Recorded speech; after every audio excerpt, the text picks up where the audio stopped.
Depuis près de 70 ans, l'Europe nous protège et nous unit.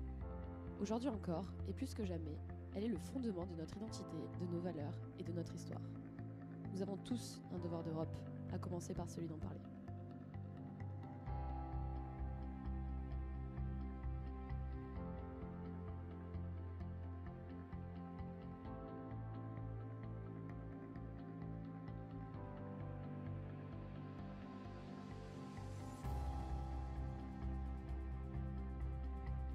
Parce que l'Europe, c'est quoi? Ce sont d'abord des valeurs.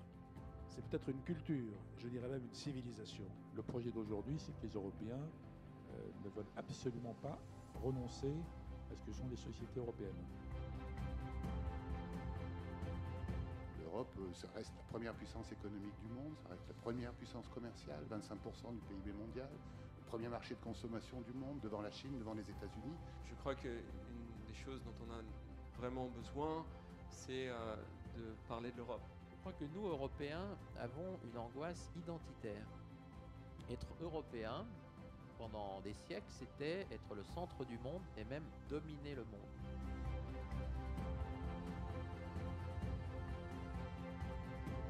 L'Europe est à nouveau, et plus que jamais, une évidence. Nous sommes un endroit unique au monde.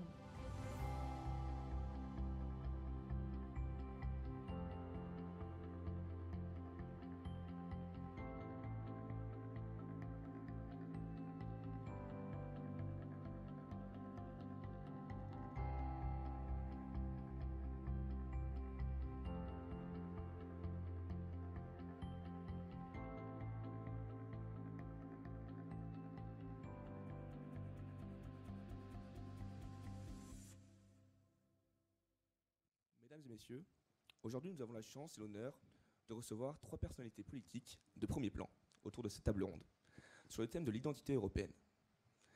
Il s'agit ici de se focaliser en particulier sur l'évolution et les perspectives d'avenir de cette identité, de sa refondation. La conférence aura la même structure que les 2 précédentes, 50 minutes de débat et 20 minutes d'échange avec le public. Mais commençons par quelques mots de présentation. Monsieur Attali, économiste, écrivain et haut fonctionnaire, vous avez notamment été le conseiller spécial du président Mitterrand pendant 10 ans, et votre voix porte sur la scène politique française. Vous avez ainsi été amené à vous exprimer à de multiples reprises sur le thème de l'Europe. Vous déclariez notamment, en mars 2018, que l'histoire identitaire européenne n'est pas faite. Nous aurons l'opportunité d'échanger là-dessus. Nous vous remercions de votre présence aujourd'hui à nos côtés. À votre tour, Monsieur Bernard Kouchner. Donc vous faites dans un premier temps carrière dans l'humanitaire, carrière marquée par la création notamment de Médecins sans frontières, puis vous vous tournez ensuite vers la politique, jusqu'à devenir ministre des Affaires étrangères, et ainsi côtoyer de près les prérogatives européennes. Aujourd'hui, vous marquez un intérêt particulier pour la question de la crise migratoire en Europe. C'est avec honneur que nous vous recevons, Monsieur Kouchner. Enfin, Madame Dragou, économiste de formation, puis femme politique au sein du gouvernement Ciolos, à la tête du ministère des Finances roumain. Vous vous rapprochez ensuite des institutions européennes. Aujourd'hui, vous œuvrez au directoire général de l'économie et de la finance de la Commission européenne. Nous sommes heureux de vous accueillir. Donc, nous allons commencer la conférence. Donc, commençons donc par placer le cadre de cette table ronde avec une question préliminaire. Pensez-vous, donc je m'adresse à vous 3 ici, qu'il existe une identité européenne? Et si oui, comment la définiriez-vous en quelques mots? Donc, la parole est assez libre. Vous voulez commencer, Monsieur Attali? D'abord, en corrigeant, si je peux me permettre, la définition que vous avez donnée. Moi, je ne suis pas un homme politique, c'est un métier parfaitement respectable, mais je ne l'ai jamais exercé, je n'ai pas l'intention de l'exercer.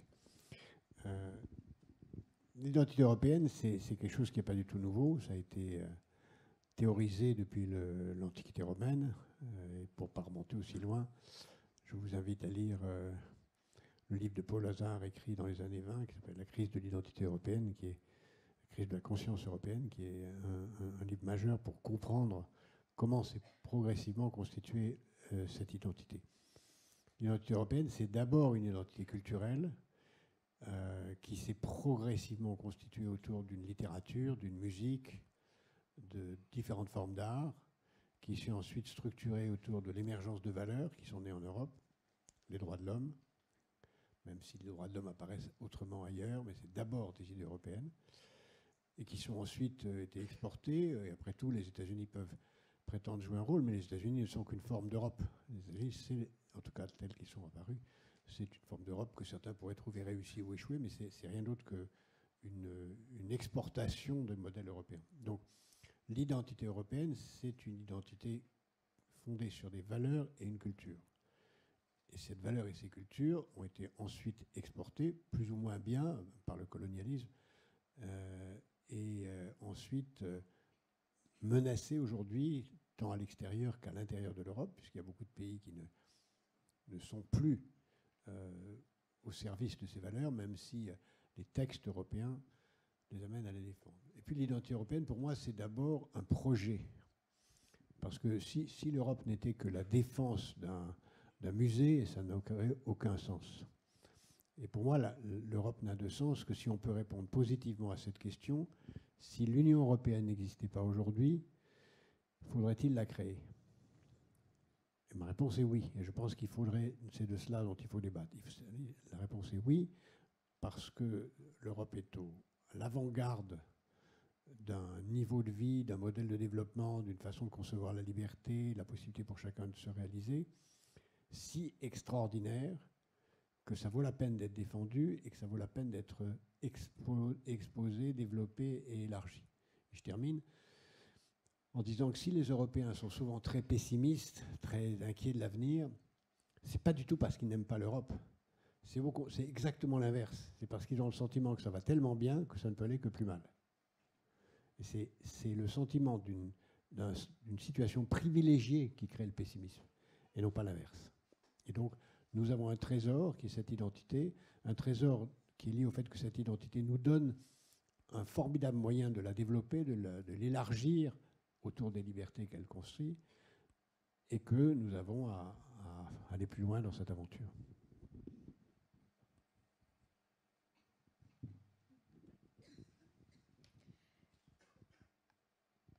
Donc, en quelques mots, pour moi, l'identité européenne, c'est la somme de la démocratie, de la liberté d'expression, des droits de l'homme, d'une croissance durable, intelligente, verte, inclusive.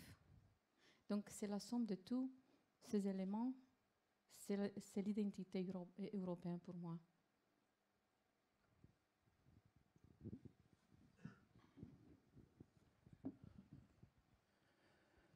J'ai envie de commencer comme Jacques Attali, vous dire que je ne suis pas un politicien non plus. Je trouve que j'ai été dans la politique, bon, on y revient, non, personne n'est parfait, mais après cela, je vous dirais que je partage tout ce qui vient d'être dit, de positif, d'ailleurs rien n'a été dit, qui soit négatif. Or, nous sommes dans une période où l'idée européenne demeure notre objectif et, plus que notre objectif, notre raison d'être. Dans la génération à laquelle j'appartiens, qui n'est pas la vôtre, c'était notre grand, comment dirais-je, objectif, bien sûr, mais notre raison de faire de la politique. Il y avait avec nous cette idée européenne qu'il fallait construire. Ça n'a pas été le succès espéré, puisque nous sommes en train de penser la même chose. L'idée européenne est encore à construire. Je ne parle pas de l'identité, je suis entièrement d'accord avec ce qu'a dit Jacques Attali et vous-même, même si sur les droits de l'homme, il y a beaucoup à dire, hein, et sur bien de ces rêves que représentait l'Union européenne. Mais pour les autres, ceux qui ne sont pas dans l'Union européenne, c'est encore un objectif immédiat. Je pense évidemment à la Serbie par rapport à la Croatie, aux gens des Balkans. Tout ça, c'est vraiment très, très fermement enraciné. Pour les gens qui n'appartiennent pas à l'Europe, c'est un but, c'est un objectif, c'est un avenir. Pour nous aussi, ça doit l'être. Mais nous sommes dans une période de reflux. Alors on en parlera tout à l'heure, ce n'est pas la question à propos de l'identité européenne. Mais on a passé très vite par-dessus les avanies de cette Europe qui s'est enfin unie. je dirais à propos de l'identité que s'il n'y avait pas d'Union européenne maintenant, avec les mouvements nationalistes qui nous... C'est pas qu'ils nous guettent, ils sont là, en France en particulier. Et vous verrez que nous ne sommes pas loin, on devrait se parler demain soir, mais vous allez voir comme les propositions vont fuser, qui sont des propositions démagogiques, populistes, nationalistes. Donc s'il n'y avait pas cette Europe, nous serions pas loin d'une très grande crise. Je ne dis pas qu'il n'y aura pas de très grande crise, mais cette identité européenne, c'est avant tout l'union des gens qui se sont fait la guerre pendant des centaines d'années. C'est le modèle de la guerre, l'Europe. Jusqu'à ce que vienne enfin, après une énorme guerre, cette idée de l'union que nous avons quand même plus qu'esquissée. Cette identité européenne pour les autres, pas seulement, j'ai dit, je parlais des Balkans, mais pour l'ensemble de la planète, c'est quand même en gros ce qu'on fait de mieux. Pardon, au niveau de la culture, au niveau de la démocratie, puisqu'on en a parlé, c'est quand même un modèle. Donc il ne faut pas se décourager, c'est dur de ne pas se décourager maintenant. Mais c'est une belle occasion parce qu'elle vous appartient. À vous les jeunes. Ça me fait marrer de dire ça, mais c'est quand même comme ça. Hein. À vous les jeunes. Nous avons essayé. Et nous persévérons. Mais c'est à vous de reprendre avec énergie, invention, dynamisme, brutalité. L'Europe doit exister parce que vous le voulez. Vous êtes l'identité européenne. Pour rebondir sur ce que vient d'être dit, moi d'abord je serais très positif sur ce qu'est aujourd'hui l'Union européenne. Parce que vous parlez de l'Europe de mille façons, mais il faut quand même la définir, l'Union européenne. C'est un extraordinaire succès.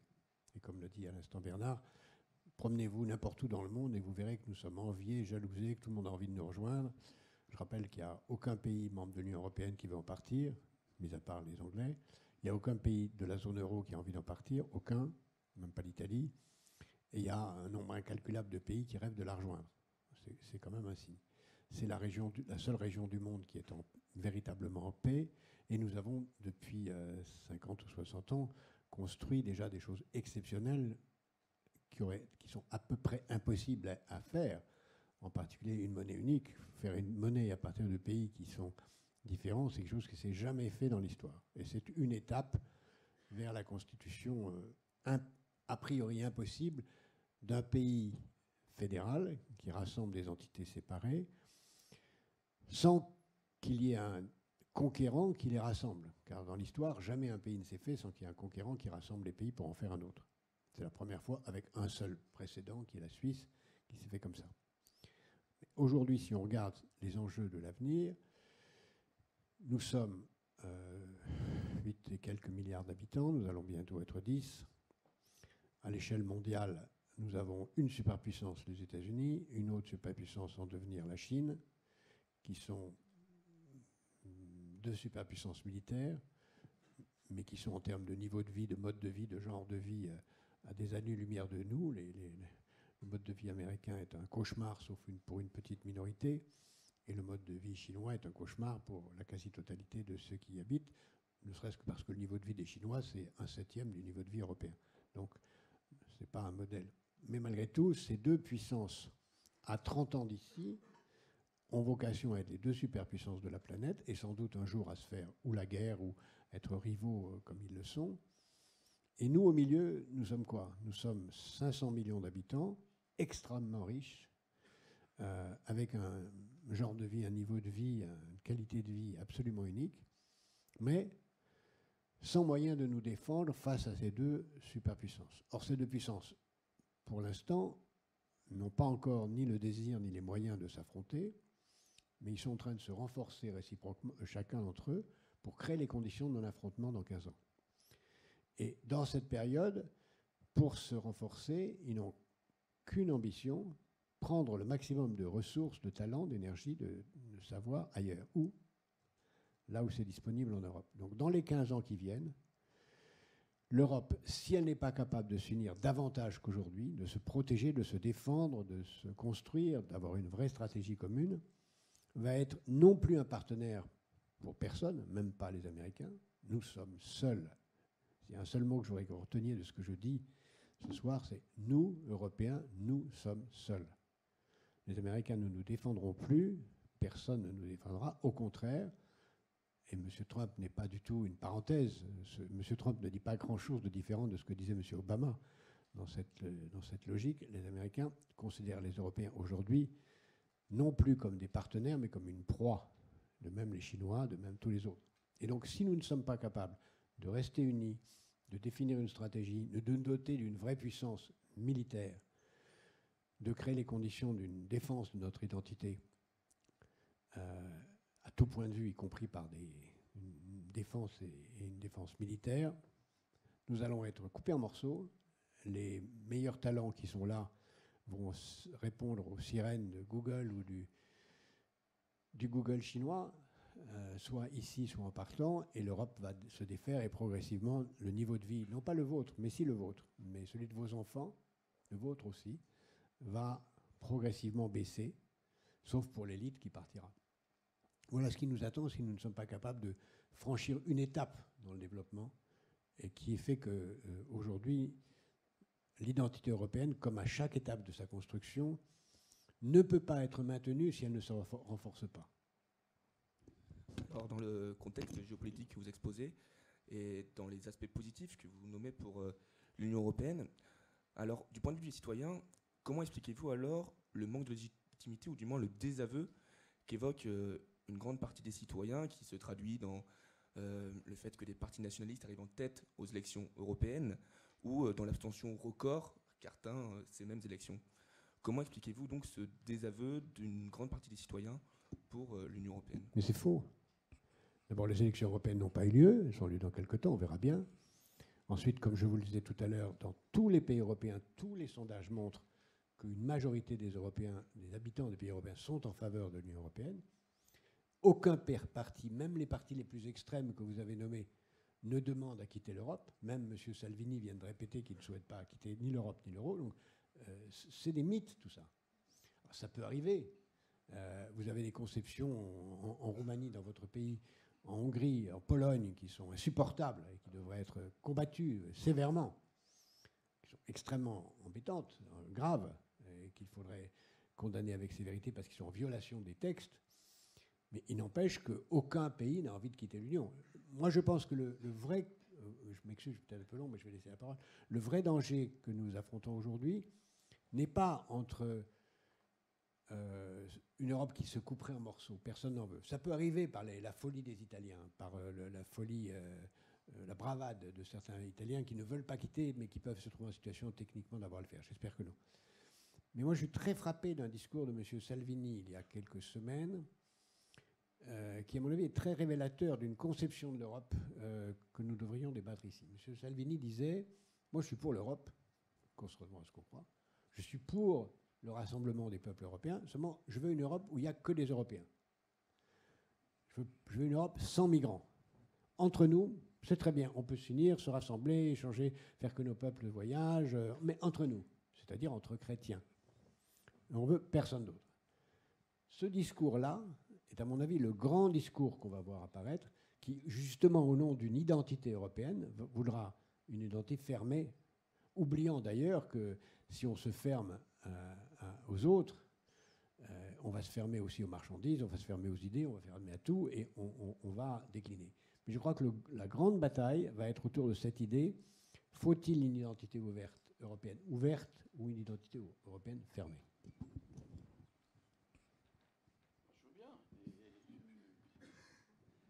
Oui, moi je suis moins optimiste que Jacques. Je pense que nous allons traverser dans les années qui viennent, et parce que, en particulier, je ne veux pas être prophète, d'ailleurs mauvais prophète, les élections européennes arrivent en février, si je ne m'abuse. Hein? En mai, pardon, c'est pour ça que je m'abusais. Et donc, ça va être dur.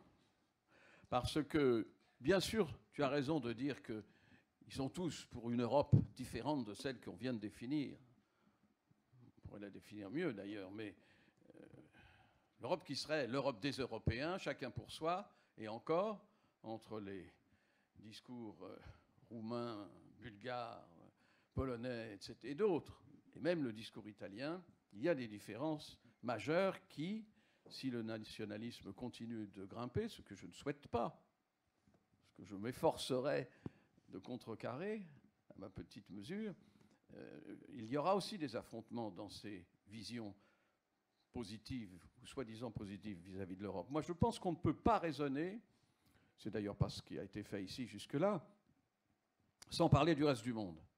Oui, il y a évidemment l'affrontement à venir, peut-être, entre la Chine et les États-Unis. N'oublions pas quand même que nous avons un voisin russe qui, sur l'Europe, a des vues qui ne sont pas exactement celles démocratiques que nous souhaitions. Et donc, nous sommes un modèle, mais il faut maintenir ce modèle. Et la grande, enfin, à mon avis, une des grandes erreurs, qui n'explique pas tout le nationalisme du tout, au contraire, mais qui a surpris de la part de l'Europe, c'est d'avoir refusé ou de n'avoir pas réussi à intégrer ceux qui venaient d'ailleurs et qui étaient bien plus pauvres et pour lesquels nous étions un modèle. Je parle des migrants. Je n'ai pas dit qu'il fallait faire comme Madame Merkel, en prendre 1 million chacun. Pas du tout ce que je dis. Mais simplement, nous aurions pu quand même, ça n'a pas été possible, avoir une vision commune, les 27 pays, car ils étaient 27 à l'époque, les 27 pays, une vision commune de l'accueil ou de la façon dont on pouvait affronter ou conforter ou faire avec le problème des migrants, des autres. Ceux pour qui, en effet, nous sommes un pays extrêmement riche, et d'ailleurs c'est vrai, nous sommes beaucoup plus riches que les autres. Par rapport au reste du monde, nous sommes extrêmement chanceux, mais nous ne le savons pas assez. Donc il y a eu là un fracas terrible. Comment le rattraper? Comment prendre en compte, pas seulement pour avoir des alliés, mais également pour avoir des alliés, pour avoir des gens qui considèrent que notre modèle, que la démocratie par exemple, que le développement comme nous l'entendons, c'est-à-dire beaucoup plus partagé, beaucoup plus égalitaire, bon, égalitaire on pourrait le discuter, beaucoup plus balancé, serait d'un modèle qui se répandrait. Je pense que ça, les années qui viennent, j'ai commencé là et je finis, vont être très difficiles pour ceux qui croient à l'Europe. Même si le discours ne fracasse pas tout le monde, on ne peut pas ignorer non seulement ce qui se passe à Londres en ce moment. Je ne sais pas sur quoi ça débouchera. Est-ce que ça débouchera sur un vote positif du Parlement, négatif, des élections? Est-ce que le Parti travailliste reprendra un peu du poil de la bête? Tout ça est, enfin en tout cas à propos de l'Europe, tout ça est très mystérieux. Hein. Mais l'opinion publique va tellement vite, et l'opinion publique négative, c'est trop rapide ce que je dis bien entendu, mais qui n'a pas le sentiment que l'Europe telle qu'on l'a construite, on a été trop vite pour aller vers l'Union européenne. Oui, moi je suis d'accord, il aurait fallu voir toutes les étapes où il y a eu à chaque fois des succès de l'Europe. Non seulement des succès pour les pays les uns et les autres qui étaient européens et donc voisins, mais des succès pour le reste du monde. Je pense que ça va prendre du temps pour changer et que et peut-être c'est aussi ce qui va se passer demain, même si je crois qu'il y aura moins de monde qu'on le pense, mais enfin quand même. C'est une vision, non seulement, c'est pas une vision, c'est une réaction épidermique pour dire qu'on a besoin d'essence, je comprends très bien, et qu'elle est chère et qu'il y a des gens qui ont moins d'argent que d'autres pour l'acheter, oui. Mais alors, est-ce qu'on a tenu compte une seconde, et les Européens dans cette affaire en tiennent compte, mais on ne le sait pas, du reste du monde? On ne sait pas comment, enfin suffisamment, quels sont les efforts de ce qu'on appelle Bruxelles, qui est toujours présenté comme quelque chose de négatif. Bruxelles, c'est les gens qui ne sont pas français, en gros, et qui prennent des décisions pour nous. Mais ce n'est pas vrai. Bruxelles, c'est un endroit où non seulement il fait bon vivre, si je peux me permettre, mais où les gens discutent et affrontent les uns et les autres, pas dans la guerre, mais des visions extrêmement différentes, qui additionnées font quelque chose d'irrépressible. On ne sait pas ce qui se passe au Parlement, par exemple. Très peu, pas assez. Il y a là un raccourci du monde qui est tout à fait... Bon, d'accord, il est le monde européen et pas seulement, mais par exemple, sur le développement, l'Europe a fait des choses exceptionnelles que parfois on lui reproche parce qu'on aurait pu faire plus de ronds-points en France, mais enfin, on en a fait pas mal quand même, hein.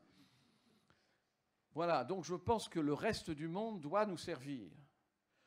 Que ce modèle européen, pas seulement l'identité, ça c'est vraiment sous-entendu, bien entendu, et heureusement sous-entendu, sur la démocratie, sur la culture, sur ça.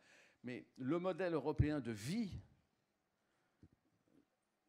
est soutenu beaucoup plus qu'on le croit à travers le monde, et en particulier dans les pays pauvres. En ce moment, nous ne sommes pas alliés, chacun a eu raison de le dire, mais ça peut changer. Les États-Unis ne sont pas un bloc. Rien que les dernières élections, enfin mid-term, montrent que les démocrates vont reprendre, je pense, un peu de substance et un peu de force. On peut dire aussi que Trump va réélu, ça va être un peu gênant, mais ce n'est pas sûr du tout. Pas sûr du tout. Ce qui est sûr, c'est que la Chine avance, oui. Il n'y a pas beaucoup d'opposition. Ah oui, je suis ici entre les deux, monsieur. Je suis un peu plus optimiste que vous. Oui, c'est vrai, il y a des risques. Le nationalisme, le populisme, aussi la démagogie sont des choses dans l'espace public. C'est toujours une partie dans un pays qui a une théorie de conspiration, il y a un discours populiste, mais c'est notre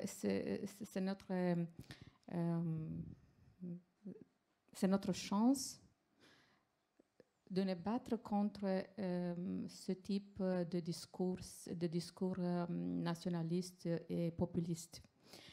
Le nationalisme est devenu une partie des discours populistes, en effet.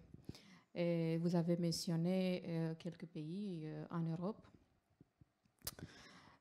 Aussi, j'ai vu qu'il y a beaucoup de discours qui manquent de contenu et que la vie de professionnel n'est pas assez entendue, n'est pas assez écoutée. Donc, si nous, les professionnels, si nous on parle avec les gens, avec tout le monde, et expliquer que le nationalisme, c'est en effet c'est le sentiment contre le patriotisme, parce que pour nous ou pour quelques gens, le nationalisme est similaire avec le patriotisme, mais c'est faux. Et j'ai entendu le discours du président français, M. Macron. Il a dit quelque chose comme ça, que le patriotisme est l'exact opposé du nationalisme. Et que, en recherchant d'abord nos propres intérêts, sans aucune considération pour les autres, nous effaçons ce qui est plus précieux d'une nation, ses valeurs morales. Donc après avoir évoqué l'identité européenne et ses menaces qui pesaient sur elle, nous souhaitons désormais aborder un peu les solutions envisageables afin de refonder l'identité européenne. Et nous souhaitons justement, vous l'avez évoqué, un peu le cadre institutionnel, les institutions, la forte critique liée au caractère technocratique des institutions européennes. Comment pensez-vous, quelles solutions pourrions-nous adopter afin de faire taire justement ces critiques concernant le caractère technocratique de nos institutions? Vous me posez la question à moi ? À tout le monde. D'abord, je ne pense pas que ce soit les institutions. C'est facile, c'est ce qu'on a dit tout le temps. Bruxelles. Mais vous savez, à Bruxelles, il y a moins de fonctionnaires qu'à la mairie de Paris. Hein. Non, mais je ne plaisante pas. C'est pas qu'il y ait trop de fonctionnaires à la mairie de Paris, c'est qu'il n'y en a pas beaucoup à Bruxelles. Et puis c'est à l'heure. Tout depuis des générations et des gouvernements, dès que quelque chose ne va pas, on dit que c'est Bruxelles. Quand ça va bien, bien sûr, c'est soi-même. Et encore, par exemple, oui, c'est quand les fusées décollent, on dit qu'elles sont françaises, mais d'ailleurs, elles sont françaises. Enfin, quand elles ne décollent pas, c'est vrai pour l'Airbus, vous savez. Nous sommes plusieurs pour l'Airbus. Il n'y a pas que la France. Il y a l'Allemagne, il y a l'Angleterre, il y a l'Espagne, etc. Et quand ça marche, et ça marche bien, on pense que c'est français. C'est pas vrai tout ce qu'on entend. C'est pas vrai du tout. Il y a...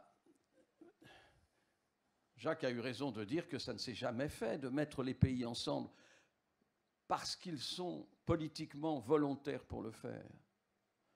La règle, c'est de se séparer. La règle, c'est de s'affronter. Et peut-être, à la fin, d'avoir une espèce d'accord circonstanciel de paix provisoire. Cette force doit être maintenue, et c'est là où le nationalisme affronte cette idée d'union nécessaire entre les gens qui se sont battus, certes, mais surtout entre les gens qui veulent construire ensemble. Pour eux, il n'y a pas de réel progrès grâce à l'Union européenne. Personne ne parle de ces progrès. Or, regardez où nous en serions. La défense est peut-être quelque chose que plus ou moins tous les Français sentent. Si nous n'avons pas une défense suffisante, nous ne sommes pas maîtres de notre destin.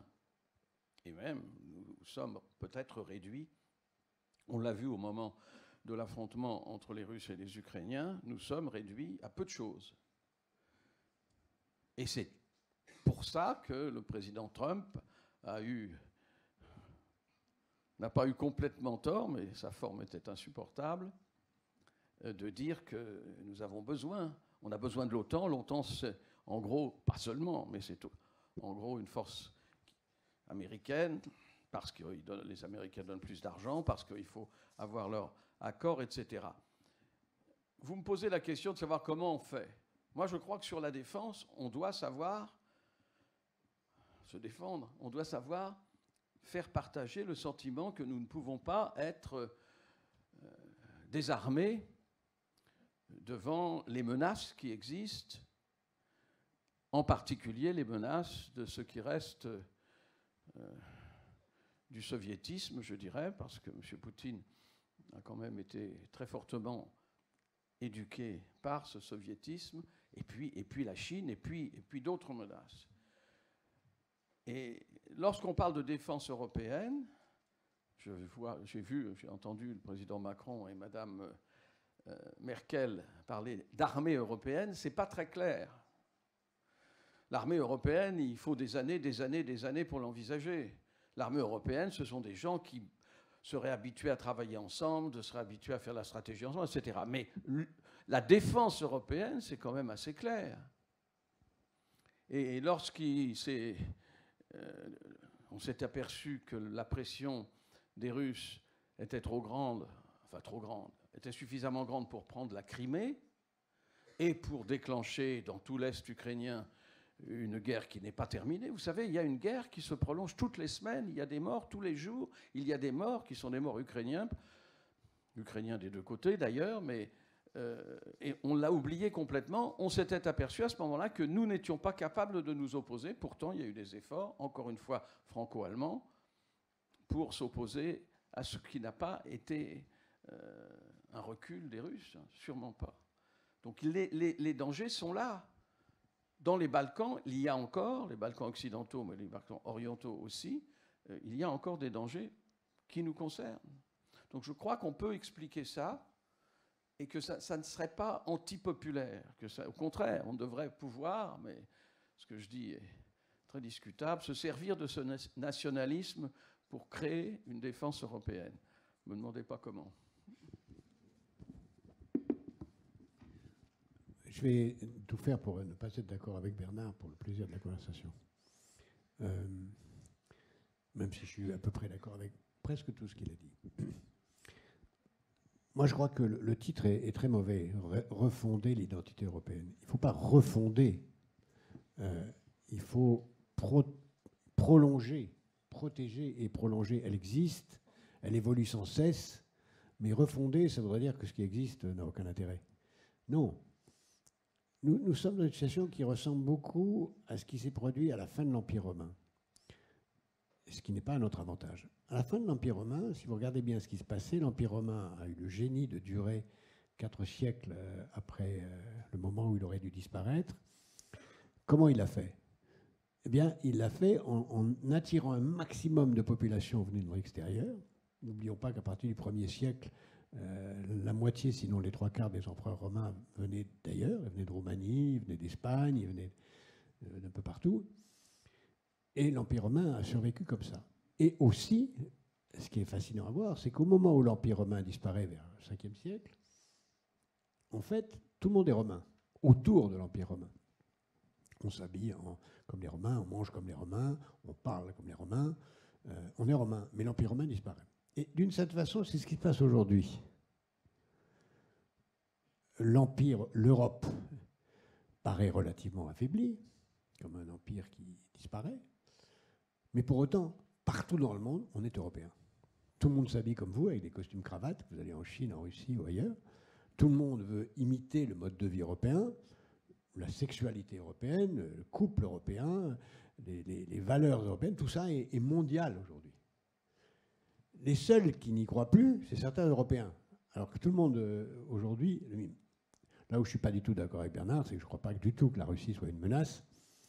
Si la Russie aujourd'hui est en situation d'opposition à notre égard, c'est parce qu'on a fait la même erreur à l'égard de la Russie qu'on a fait à l'égard de la Turquie. C'est que si vous refusez à quelqu'un de faire partie de votre club, forcément à un moment il s'oppose à vous. Immense erreur qu'on a fait avec la Turquie, immense erreur qu'on a fait avec la Russie. Pour moi, la Turquie et la Russie sont des nations européennes, et c'est le fait de les avoir refusées qui crée les conditions de leur opposition. Mais ça, on peut en débattre, c'est une autre question. Donc, refonder, non. Protéger et défendre et développer, oui. Une identité européenne qui est sans cesse en changement, qui est enviée dans le monde entier, que tout le monde adopte d'une certaine façon. Et en effet, l'étape nouvelle aujourd'hui à construire, c'est protéger notre identité de toutes les façons. Bien sûr, il faut une défense. On n'est pas loin, d'ailleurs, ce n'est pas si compliqué que ça. Il n'y a que les militaires qui croient que c'est compliqué parce qu'ils voudraient défendre leur précaré, mais ce n'est pas si compliqué de mettre ensemble des réflexions stratégiques. Pour y arriver, il faut qu'on intègre ce qui sera assez long. Cette phrase simple que je vous disais tout à l'heure, nous sommes seuls. Personne ne nous défendra. S'il y a des troupes martiennes qui arrivent à Bruxelles, on ne comptera pas sur un soldat américain pour venir nous défendre. Ils ne viendront pas. En tout cas, il faut faire comme s'ils ne viendront pas. Donc, nous sommes seuls. Et c'est cette prise de conscience qu'on n'a pas encore, tous. Donc, une défense. Et ce n'est pas compliqué, ça commence par des coast guards, ça commence par la mise en commun, ne serait-ce que notre industrie, nos industries de défense. Hallucinant. Nous achetions nos armes aux Américains. À propos, un point de désaccord avec Bernard, quand il dit « Ah bah oui, les États-Unis... » Oui, juste pour le plaisir de la conversation. Quand il dit ouais, les Américains financent l'OTAN. Bullshit, c'est pas vrai. Les Américains ont un déficit budgétaire gigantesque, donc ils financent avec la planche à billets. Et ironiquement, ce qui est assez amusant, c'est qu'une partie du déficit américain est financée par les Chinois qui achètent des bons, les Chinois qui ont un excédent. Pourquoi? Parce que nous, Européens, on achète leurs produits. Donc nous achetons des produits aux Chinois. Avec cet argent, ils financent le déficit américain et qui leur finance l'OTAN. C'est-à-dire que c'est nous, consommateurs européens, qui finançons l'armée américaine.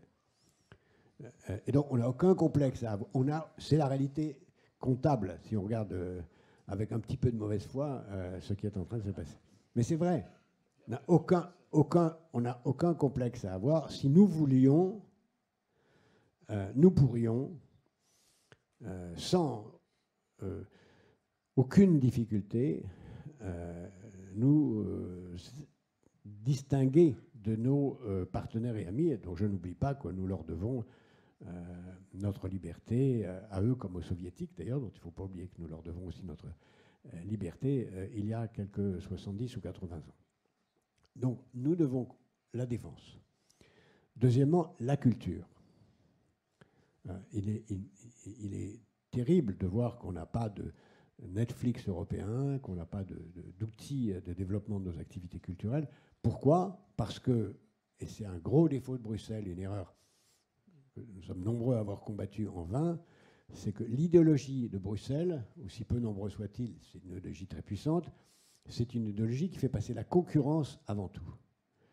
Et quand vous êtes en Chine, où pour 1 milliard d'habitants, vous avez 3 opérateurs téléphoniques et 3 acteurs de l'intelligence artificielle, et qu'en Europe, vous avez 55 opérateurs téléphoniques et 27 ou 28 marchés, vous ne pouvez pas combattre. Tout simplement parce qu'il y a des ayatollahs de la concurrence à Bruxelles qui défendent l'idée absurde qu'il faut maintenir la concurrence des marchés des télécoms et de tous les marchés du numérique dans chaque pays européen et non pas dans l'ensemble. Nous devrions avoir 3 ou 4 opérateurs téléphoniques sur le continent européen. Nous devrions avoir 3 ou 4 entreprises militaires, nous devrions avoir 3 ou 4 grandes entreprises de software et de logiciels. Nous ne les avons pas à cause du fait que nous ne sommes qu'un grand marché concurrentiel sans instrument de politique industrielle. Une politique industrielle, une politique culturelle, une politique de la défense, ça devrait être les grands enjeux. Accessoirement, sur les migrants, qu'il faut d'ailleurs, je prie que Bernard ne l'a pas fait, et j'ajoute un point de désaccord, il faut distinguer migrants et réfugiés. Et je sais, oui, mais tu parlais de migrants, il faut parler de réfugiés. Tu parlais de, voilà. Non, mais sinon, on donne des armes à nos adversaires communs. Voilà. Donc, c'est évidemment des réfugiés dont tu parlais. Pour t'avoir rencontré la première fois sur le bateau où tu illustrais mieux que personne les valeurs de la liberté et de l'Europe, voilà. La première fois où nous sommes vus, c'est sur le bateau au large de Singapour, où il défendait les valeurs de l'Europe. Voilà, voilà, c'est un exemple. Je suis venu chercher ces réfugiés sur son bateau à Singapour, sur un avion que j'avais affrété au nom de l'opposition française, dirigée par François Mitterrand, alors dans l'opposition, pour les ramener en France contre le désir du président de la République française de l'époque. Mais nous étions, lui et moi, l'honneur de la République. Et ça aurait pu être la même chose cette fois-ci. Voilà. Mais en tout cas, on peut être fier de l'avoir fait. L'Europe l'a empêché. Parce que, oui, j'ai fini. Non, sur ce point précis, je te répondrai aussi sur la Turquie. Je te signale que j'étais un des rares à être partisan d'entrer la Turquie dans l'Union européenne, mais à un moment donné, on ne pouvait plus. Hein, parce qu'on faisait rentrer le diable. Bon, sur ce point précis, qu'est-ce que je voulais te dire? Ah, les réfugiés, oui. C'est vraiment l'Europe qui a refusé. Il y a eu une proposition de M. Juncker avec un débat important, mais ça a été quand même relativement rapide. En 2 mois, on avait la proposition du partage de l'accueil des réfugiés. Pour ça, évidemment, il y a les réfugiés, ceux qui risquent en rentrant chez eux d'être mis en prison ou pire, et puis ce qu'on appelle les migrants économiques qui viennent chercher du travail. Oui, on doit faire la différence, et oui, surtout quand il y a presse, qu'il y a des gens qui meurent en mer, on doit en effet reconduire dans leur pays ceux qui sont à la recherche d'un travail, mais qui ne risquent rien. C'est très difficile à faire, mais tout le monde le dit, oui, il faut le faire. Mais ce qui a bloqué l'Europe, c'est que dans une réunion consacrée avec les chefs d'État, Conseil européen, consacrée aux réfugiés, l'Europe a refusé de partage qui, à ce moment-là, je me souviens du chiffre qu'on proposait pour la France, c'était 7000 réfugiés. Rien du tout. Et ça, c'est un... Alors, vous me direz que le nationalisme, bon, ben, il y a aussi tout ça. Il y a racisme, nationalisme, refus de voir les autres. Et ça, c'est une erreur européenne majeure, à mon avis. Pardon. C'est à toi de parler.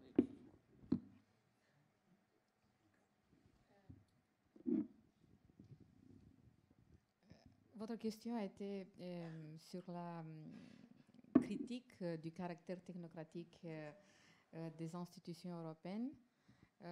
Oui, c'est vrai. mais les institutions européennes sont comme tous les ministères, comme tous les parlements de notre pays. Le ministère en Roumanie, le Parlement, n'a pas une image très, très bonne. Mais les institutions européennes comptent des professionnels hautement qualifiés de tous les pays membres. Mais les responsables de ces institutions sont généralement des hommes ou des femmes politiques. Donc, c'est aussi une décision politique prise par les institutions européennes. Aussi, c'est vrai que les citoyens, ils considèrent que les voix des citoyens, ce n'est pas entendu par les institutions européennes. Mais la Commission, le Parlement, le Conseil ont fait des efforts pour intensifier la communication avec tous les pays, avec les citoyens, pour expliquer ce que nous faisons. J'ai trouvé dans votre lobby ici, j'ai trouvé une ONG, la Maison de l'Europe. Ils ont beaucoup de matériaux pour... oui, c'était très intéressant, des cartes postales avec des explications. Par exemple, sans l'Europe, la France serait plus forte. Ça, c'est le criticisme. Oui. Et l'ONG explique ici changement climatique, révolution numérique, compétition commerciale internationale. L'Union européenne s'est affrontée ensemble les grands défis auxquels nous sommes tous confrontés. C'est seulement si elle est unie que l'Europe peut défendre ses valeurs. Donc, les valeurs, on avait discuté avec les valeurs européennes. La vraie souveraineté, c'est-à-dire la capacité à ne pas se faire dicter sa conduite et à peser sur le cours des choses. Donc, oui, c'est une connotation négative, mais les institutions européennes ont fait des efforts pour améliorer cette image. Et Bruxelles, c'est un beau endroit de vivre. Oui, oui. Alors, nous allons conclure la première partie de cette conférence là-dessus. Nous allons dorénavant passer aux questions du public.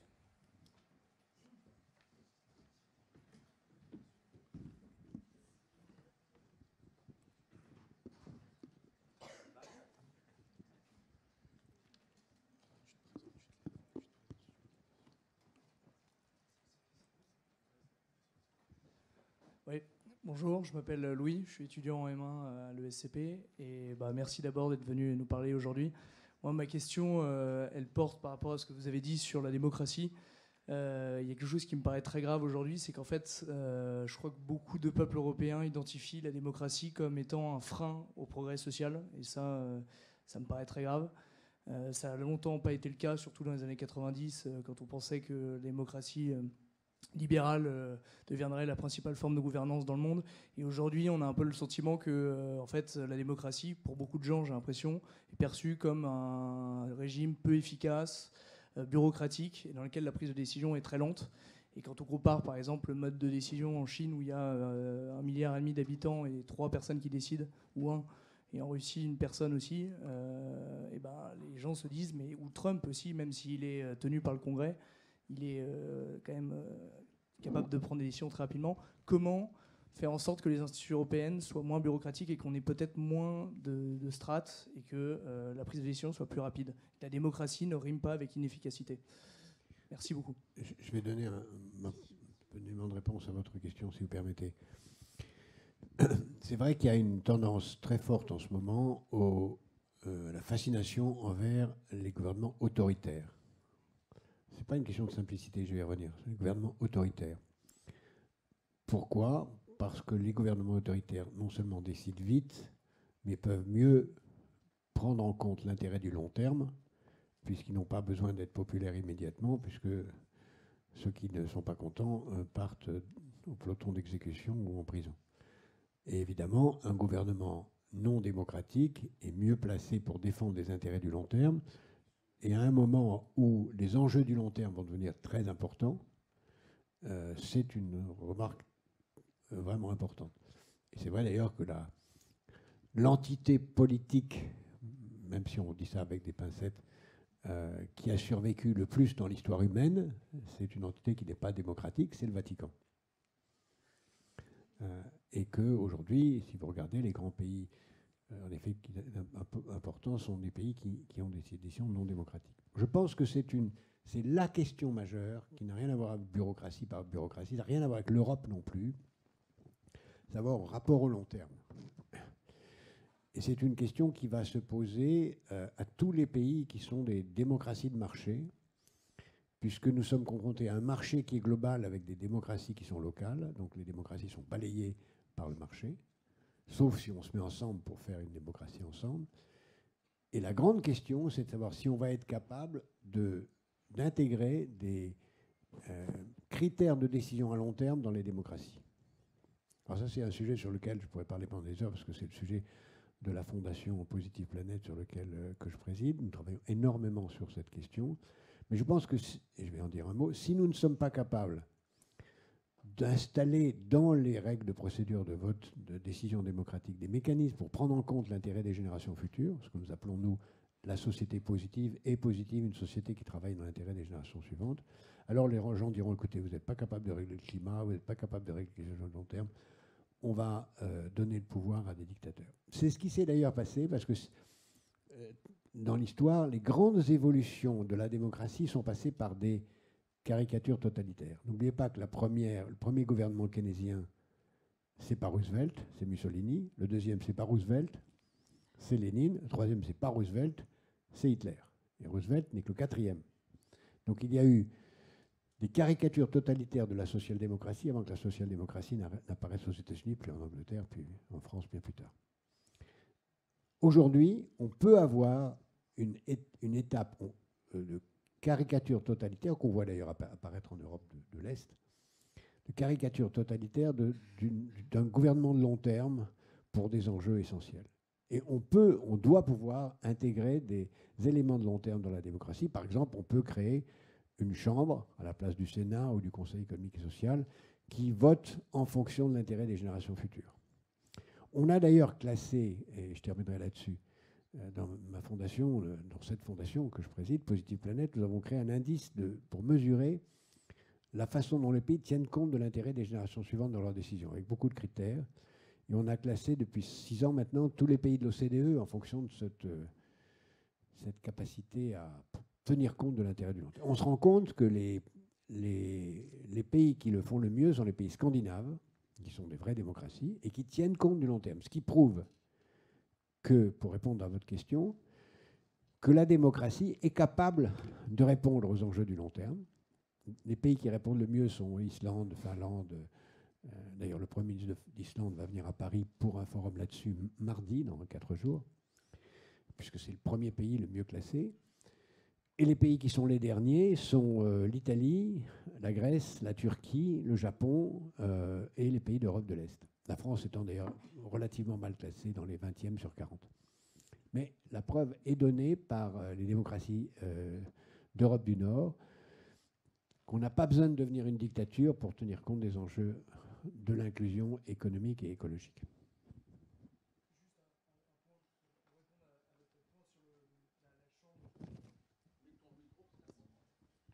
Pour répondre à ce point sur l'Assemblée qui réfléchirait sur les enjeux de demain, le problème c'est que dans l'élection au suffrage universel, c'est le présent en fait, c'est la légitimité qui est transmise par le votant à un représentant, c'est la légitimité du présent. Donc ce serait très difficile de justifier qu'un vote puisse donner une légitimité à des gens qui prendront des décisions pour demain. C'est comment on articulera.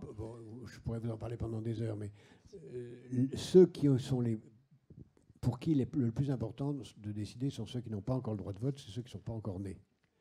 Et on peut très bien imaginer une chambre qui ne serait que consultative, qui donnerait ce droit de vote. Non, ce serait un gouvernement qui resterait démocratique. Mais d'ailleurs, il serait en France enfantin de le faire d'une façon sans rien changer. Je vais vous le dire comment on peut faire. Le Conseil constitutionnel vient en France de prendre la décision très courageuse de considérer que l'accueil des migrants par quelqu'un qui s'est porté comme volontaire pour laisser entrer quelqu'un était légal, constitutionnel, parce qu'il a découvert que dans les principes de la Constitution française, il y avait le principe de fraternité. Et la signature de la Convention, mais le principe de fraternité. Or, dans la Constitution française, il y a depuis peu le préambule qui a été introduit pour des raisons écologiques, qui contient explicitement la prise en compte de l'intérêt des générations futures. Il suffirait que le Conseil constitutionnel, pour le cas de la France, mais c'est vrai pour la plupart des pays, dise une loi qui ne tiendrait pas compte de l'intérêt des générations futures serait inconstitutionnelle. À ce moment-là, progressivement, tout le droit s'adapterait à cela. Donc, ce n'est pas très difficile à faire.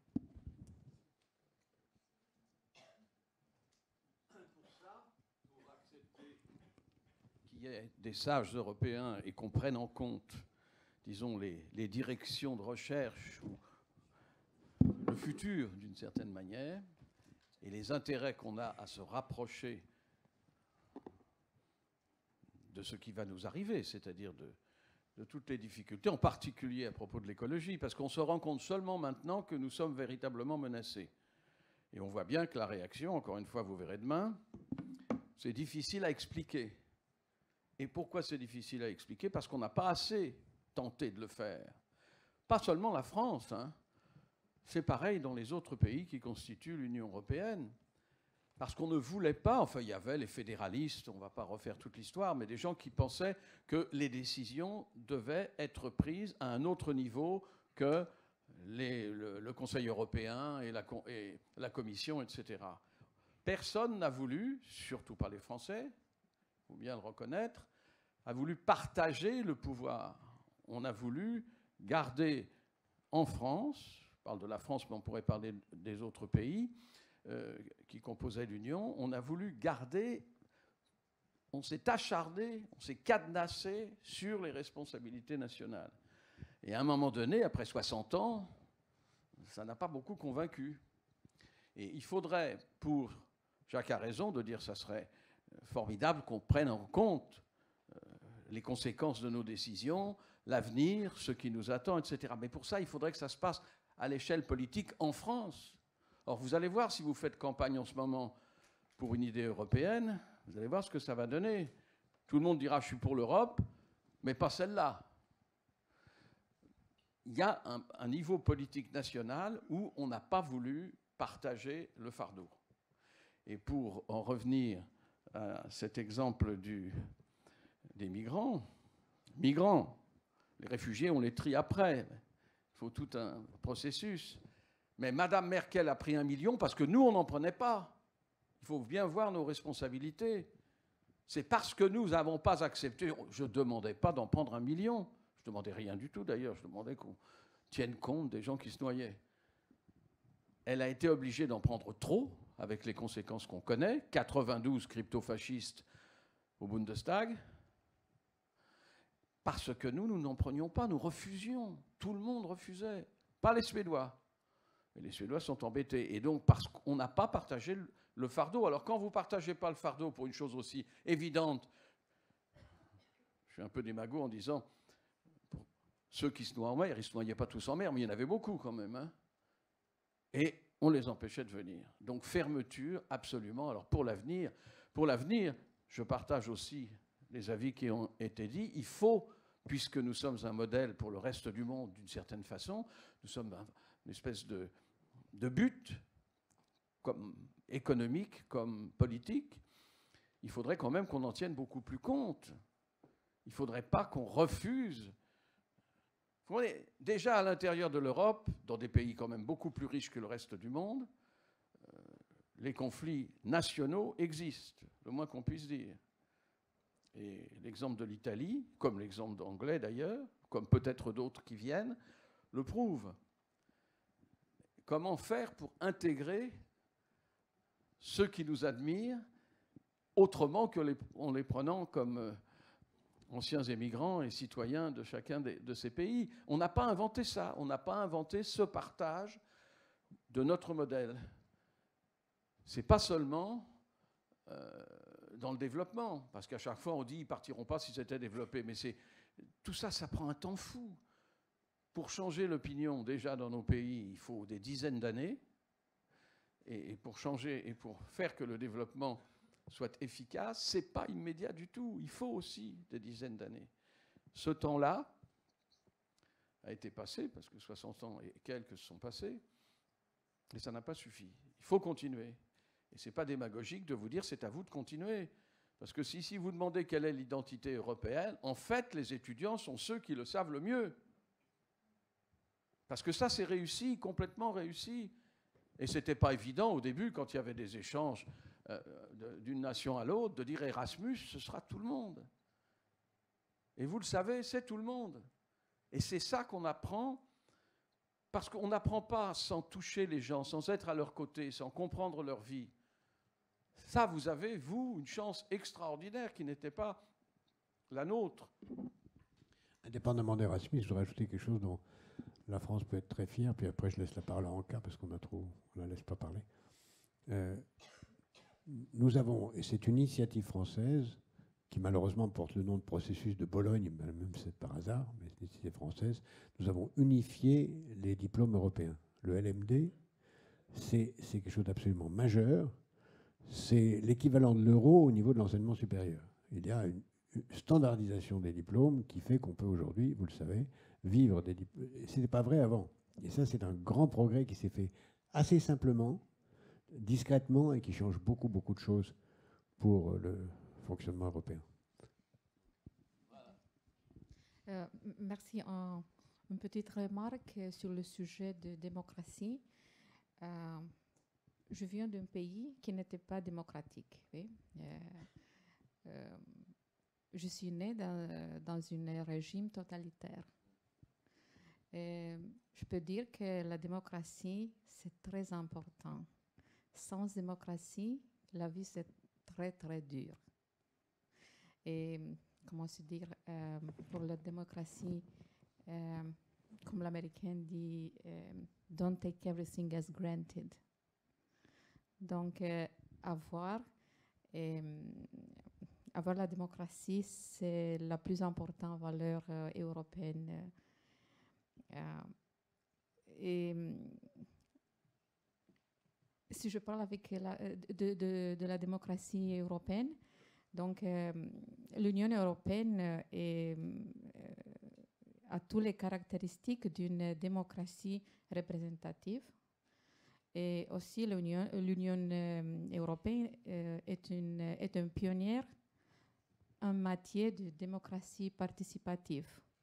Aussi, donc, il y a deux idées ici, la démocratie participative et démocratie représentative, qui fonctionnent, et j'espère que l'avenir montre une démocratie complète au niveau de l'Union européenne. Merci. Une deuxième question peut-être?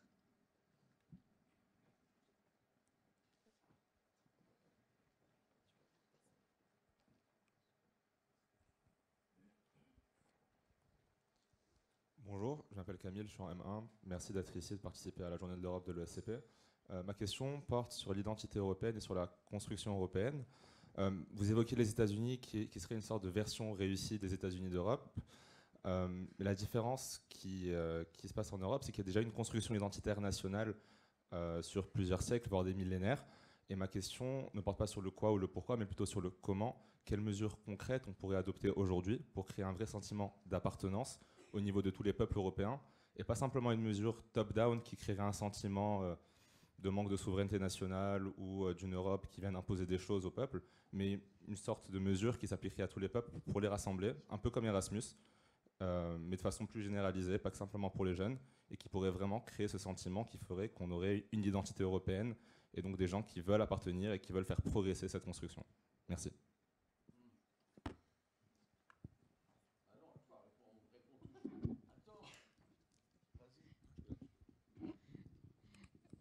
Bon, je crois que l'éducation, c'est la réponse ici. Mais l'éducation, aussi Erasmus, c'est un succès, mais aussi d'avoir des études européennes multidisciplinaires, d'étudier tous les événements d'Europe, mais dans un nouveau cadre, dans un cadre européen. Les événements locaux, de le mettre dans un cadre européen. Oui. Et je suis sûre que la réponse, est, pour moi, à mon avis, c'est l'éducation des enfants, des jeunes, mais aussi l'éducation pour nous, pour les adultes. Moi, je crois beaucoup à ça. C'est une histoire de l'Europe. Ce n'est pas nos ancêtres, le Gaulois, mais c'est nos ancêtres, les Européens. D'ailleurs, peu de gens savent que le mot France vient d'un envahisseur, que l'Allemagne est nommée en 3 langues, français, allemand, anglais, du nom de 3 envahisseurs, les Germains, les Allemands et les Deutsch, ces 3 envahisseurs, que l'Angleterre est nommée du nom d'un envahisseur, que la Russie est nommée du nom russe qui désigne les Vikings, et que l'Italie est nommée du nom aussi d'un envahisseur qui venait de Roumanie, de Dace. Donc l'Europe est faite de cela. Et donc raconter l'histoire de l'Europe aux enfants comme étant notre histoire et pas seulement une histoire française, c'est très important. Je crois aussi à 2 choses. Je pense qu'il serait très bien d'avoir un vrai passeport européen. C'est un passeport qui ne serait pas un passeport national, mais un passeport européen. Au moins commencer par donner le choix à chacun d'entre nous. Voulez-vous avoir un passeport national avec une couverture européenne ou voulez-vous avoir un passeport européen? Avoir les 2 au moins et progressivement avoir un passeport européen qui aurait des droits aussi grands que le passeport national. Et puis troisièmement, je crois que l'identité future va apparaître sur une menace. On a fait l'Europe, l'Union européenne, sur la peur de l'Union soviétique qui a disparu. Il n'y a que Bernard pour croire que la Russie peut encore nous envahir. Non, pas du tout. Pas du tout. Absolument pas. La Russie ne menace pas de nous envahir. Non, mais l'Ukraine faisait partie de l'Union soviétique, pas nous, donc elle ne nous menace pas. Allons. Pas nous. Mais non, mais elle ne nous menace pas nous, d'aucune façon. Allons. C'est bien de créer ce mythe parce que je ne suis pas contre, ça crée une menace, parce que je pense que nous avons besoin d'une menace pour nous rassembler. Que la menace soit aussi imaginaire que la menace russe, ça ne me gêne pas trop. Mais l'Europe a besoin d'une menace. Et je préfère dire cette menace, comme je l'ai dit tout à l'heure, sans nommer un ennemi, en disant « nous sommes seuls ». Donc je pense que la chose qui fera progresser dans le sens de la question qui a été très justement posée tout à l'heure, qui est vraiment la question centrale, c'est la prise de conscience de notre solitude. Nous ne sommes défendus par personne. Vous ne serez défendus par personne. Et ça, c'est, je pense, qui est essentiel à comprendre. Je suis d'accord avec ta dernière phrase. Vous ne serez pas défendus, donc défendez-vous. Et vous n'êtes pas seuls, vous êtes avec les Européens. Et vous, les étudiants, vous avez l'occasion et l'expérience, vous aurez l'expérience, si vous ne l'avez pas encore eue, concrètement, physiquement, de dire que l'Europe existe. Jacques, je ne suis pas d'accord avec toi, pardon. Les pays autour de la Russie, j'allais dire l'Union soviétique, mais c'est une erreur, se sentent très menacés. Et dans ces conditions, on doit revoir, par rapport à l'OTAN, tout ce qui s'est passé ces derniers jours et ces dernières semaines. Les manœuvres de l'OTAN dans les pays baltes étaient un avertissement, sans frais pour le moment, aux Russes. Ce qui se passe au Moyen-Orient, en particulier par rapport à la Syrie et la position de la France dans ce conflit, c'est également une grande menace et un grand succès pour M. Poutine. Qui est l'homme le plus important sur la Terre pour le moment? Ce n'est pas Trump, c'est Poutine. On va voir pour les Chinois, d'accord, ça va venir. Donc je pense qu'on peut et éventuellement penser à l'élargissement. Mais pour le moment, l'élargissement de l'Europe, ça n'a pas été un succès comme on le souhaitait, parce qu'il a été peut-être un peu rapide. Il n'y avait pas moyen de faire autrement, parce qu'il sortait du communisme, il sortait aussi d'ailleurs de l'extrême droite. Les oppressions étaient balancées. Avec les Russes, c'est vraiment très prématuré, ça ne serait pas possible de le faire maintenant. D'abord parce qu'ils ne veulent pas.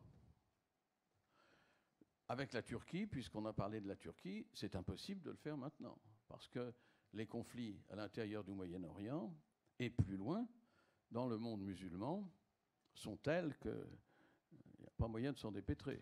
Je ne dis pas qu'à terme... J'ai bien dit tout à l'heure, avec la Russie comme avec la Turquie, nous avons, nous, Européens, créé les conditions pour que ça ne soit pas possible. Évidemment que ce n'est pas possible aujourd'hui, mais nous avons créé les conditions pour que ça soit possible. Nous avons créé les conditions. Si, si. Pas toujours En refusant de négocier avec eux, nous avons négocié, Jacques, avec la Turquie. Nous n'avons pas négocié avec la Russie parce que ça paraissait impossible. Non, ce n'était pas impossible. Un des premiers discours de M. Poutine a été de laisser entendre qu'il pourrait être candidat à l'Union européenne.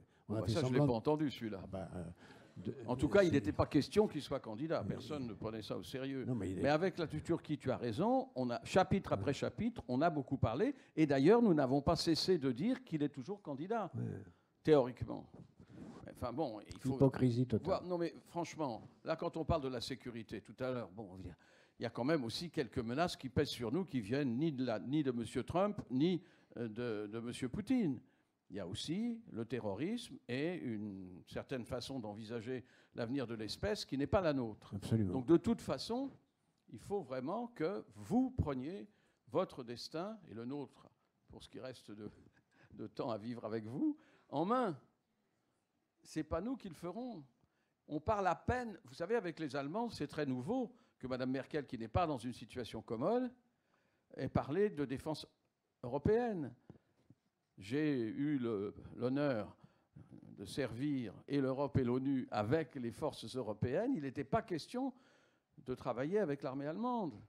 Il était question qu'elle soit là et éventuellement qu'elle serve à des besoins humanitaires. Ce n'est pas donné de faire une espèce d'approche d'une défense commune. C'est très difficile, il faut le faire, mais c'est très difficile, et c'est à vous de l'exiger.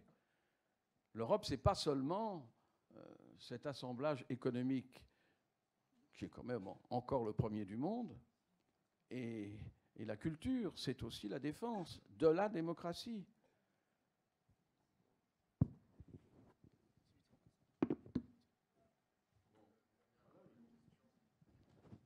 Dernière question, si vous voulez bien.